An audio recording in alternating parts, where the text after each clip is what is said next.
السلام علیکم معزز سامعین، ہماری آج کی ویڈیو کا موضوع عورت مارچ یا عورت کے اصل مسائل۔ عورت کو شوہر کا کھانا گرم کرنے یا موزے ڈھونڈنے میں کوئی مسئلہ نہیں ہے۔ نفیس مزاج عورتیں تو ویسے بھی ٹانگیں سمیٹ کر بیٹھنا پسند کرتی ہیں، اور ہر لڑکی کی خواہش ہوتی ہے کہ مناسب رشتہ مل جائے۔ دوپٹہ سر پر لینے سے کسی عورت کی موت نہیں واقع ہوئی آج تک۔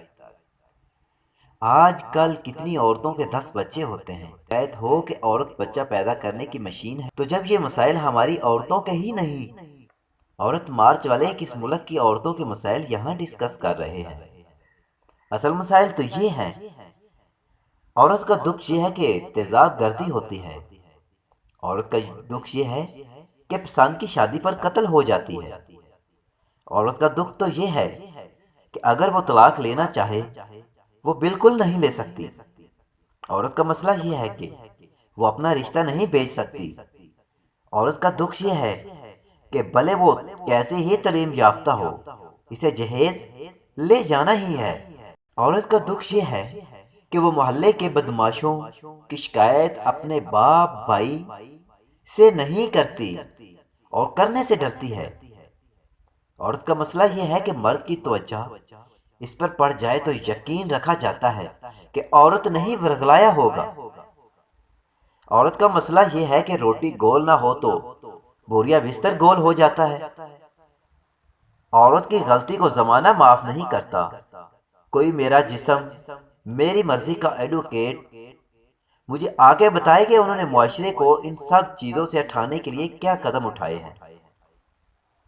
اٹھائے ہیں تو فقط پلے کارڈ، جن سے شرفا کی بچیوں کو پڑھائی چھوڑ کے گاؤں جانا پڑا کہ کہیں شہر کی عورتوں میں خراب نہ ہو جائیں۔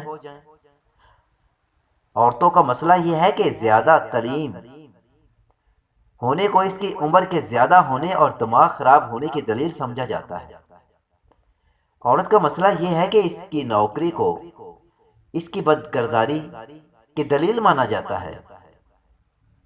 عورت کا مسئلہ یہ ہے کہ اس کے سوشل میڈیا پر ہونے کو اس کی دستیابی کی دلیل مانا جاتا ہے۔ عورت کا مسئلہ یہ ہے کہ پسند کی شادی آج بھی اس کے خاندان کے ماتھے کا داغ ہے۔ عورت کا مسئلہ یہ ہے کہ اسے بھائیوں کی خاطر جائیداد میں حق چھوڑ کر اچھی بہن ہونا ثابت کرنا ہوتا ہے۔ عورت کا تو مسئلہ یہ ہے کہ اسے ساری عمر ماں باپ کی عزت کی خاطر کسی مرد کی مہر بھی سہنی پڑ سکتی ہے۔ عورت کا اصل مسئلہ تو یہ ہے کہ وہ بیوہ ہو جائے تو اس کو رشتہ نہیں ملتا، کوئی اس کے یتیم بچوں کے سر پر شفقت کا ہاتھ نہیں رکھتا، کوئی سہارا نہیں دیتا۔ لیکن پھر میرا جسم میری مرضی ان سب مسائل کا حل بتانے سے قاصر ہے۔ کیا وجہ ہے اس کے پیچھے، اور کون سا مافیا ایک مٹھی بھر عورتوں کو ورغلا پھسلا کر بھڑکا رہا ہے؟ ان سب باتوں کا جواب آپ نے دینا ہے۔ جزاک اللہ خیر۔